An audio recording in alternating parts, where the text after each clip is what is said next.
Hi ಎಲ್ಲ ನನ್ನ YouTube ವೀಕ್ಷಕರಿಗೆ ನಮಸ್ಕಾರ. ಇವತ್ತು ನಾನು ಈ ಒಂದು ವಿಡಿಯೋದಲ್ಲಿ ಭಾರತದ ಆನೆಗಳ ಯೋಜನೆ ಅಥವಾ ಪ್ರಾಜೆಕ್ಟ್ ಆಫ್ ಎಲಿಫೆಂಟ್ಸ್ ಅಂತ ಏನು ಕರಿತೇವೆ, ಇವುಗಳ ಕುರಿತು ಒಂದಿಷ್ಟು ಮಾಹಿತಿಯನ್ನು ಹೇಳ್ತೇನೆ.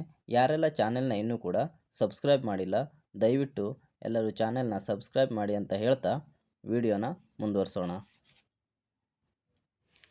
ಆನೆಗಳನ್ನು ಅನಧಿಕೃತವಾಗಿ ಬೇಟೆಯಾಡೋದು, ಕಳ್ಳಬೇಟೆ ಮಾಡೋದು ಹಾಗೂ ಆನೆಗಳ ಹಲ್ಲುಗಳನ್ನು ಕಳ್ಳ ಸಾಗಾಣಿಕೆಯಿಂದ ರಕ್ಷಿಸುವುದು ಹಾಗೂ ಮಾನವ ಮತ್ತು ಆನೆಗಳ ಒಂದು ಸಂಘರ್ಷವನ್ನು ಕಡಿಮೆ ಮಾಡುವ ಒಂದು ಉದ್ದೇಶದಿಂದಾಗಿ 1922ರಲ್ಲಿ ಈ ಒಂದು ಆನೆಗಳ ಯೋಜನೆಯನ್ನು ಜಾರಿಗೆ ತಂದಿದ್ದಾರೆ.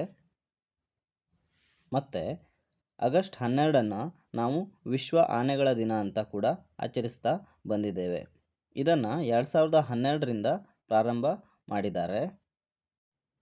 ನಮ್ಮ ಭಾರತದಲ್ಲಿ ಒಟ್ಟು 33 ಆನೆಧಾಮಗಳನ್ನು ಭಾರತದಲ್ಲಿ ಘೋಷಣೆ ಮಾಡಿರ್ತಾರೆ.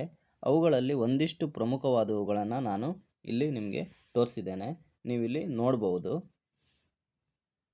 ಪ್ರಮುಖವಾಗಿ ನಮ್ಮ ಕರ್ನಾಟಕದಲ್ಲಿ ದಾಂಡೇಲಿ ಮತ್ತು ಮೈಸೂರು, ಹಾಗೆ ಇಲ್ಲಿ ಕೇರಳದಲ್ಲಿ ಪೆರಿಯಾರ್, ವಯನಾಡ್, ಮತ್ತು ತಮಿಳುನಾಡಿನಲ್ಲಿ ಅಣ್ಣಾಮಲೈ, ಕೊಯಮತ್ತೂರು, ಅಗಸ್ತ್ಯಮಲೈ, ಹಾಗೆ ಪಶ್ಚಿಮ ಬಂಗಾಳದಲ್ಲಿ ಸಂಬಲ್ಪುರ್, ಇಲ್ಲಿ ಮಯೂರಚಾರಣ, ಮತ್ತು ಇಲ್ಲಿ ಅಸ್ಸಾಂನಲ್ಲಿ ಗಾರೋ, ಹಾಗೆ ಉತ್ತರ ಪ್ರದೇಶದಲ್ಲಿ ತೆರಾಯಿ.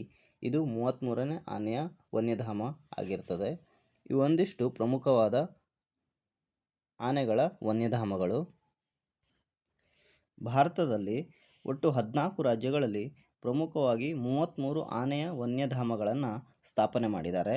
ನಮ್ಮ ಕರ್ನಾಟಕದಲ್ಲಿ ಅವು ದಾಂಡೇಲಿ ಮತ್ತು ಮೈಸೂರಿನಲ್ಲಿ ಕಂಡುಬರುವಂಥದ್ದು. ಈ ಒಂದು ಮೈಸೂರಿನಲ್ಲಿ ಕಂಡುಬರುವಂತಹ ಒಂದು ಆನೆಯ ವನ್ಯಧಾಮಗಳು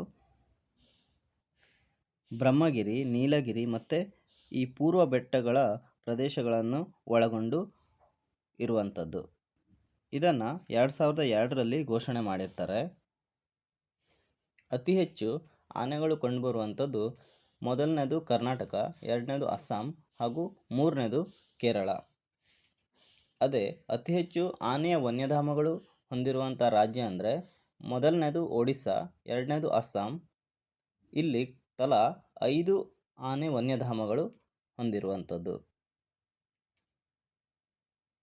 ಇದಿಷ್ಟು ಆನೆಗಳ ಯೋಜನೆ ಅಥವಾ ಪ್ರಾಜೆಕ್ಟ್ ಆಫ್ ಎಲಿಫೆಂಟ್ಗಳ ಕುರಿತು ಒಂದಿಷ್ಟು ಚಿಕ್ಕ ಮಾಹಿತಿಯಾಗಿರ್ತದೆ. ವಿಡಿಯೋ ಎಲ್ರಿಗೂ ಇಷ್ಟ ಆಗಿದ್ದರೆ ದಯವಿಟ್ಟು ಲೈಕ್ ಮಾಡಿ, ಕಾಮೆಂಟ್ ಮಾಡಿ ಹಾಗೂ ವಿಡಿಯೋನ ಶೇರ್ ಮಾಡಿ ಅಂತ ಹೇಳ್ತಾ ಮುಂದಿನ ವಿಡಿಯೋದಲ್ಲಿ ಹೊಸ ಟಾಪಿಕ್ನೊಂದಿಗೆ ಮತ್ತೆ ಸಿಗೋಣ. Thank you.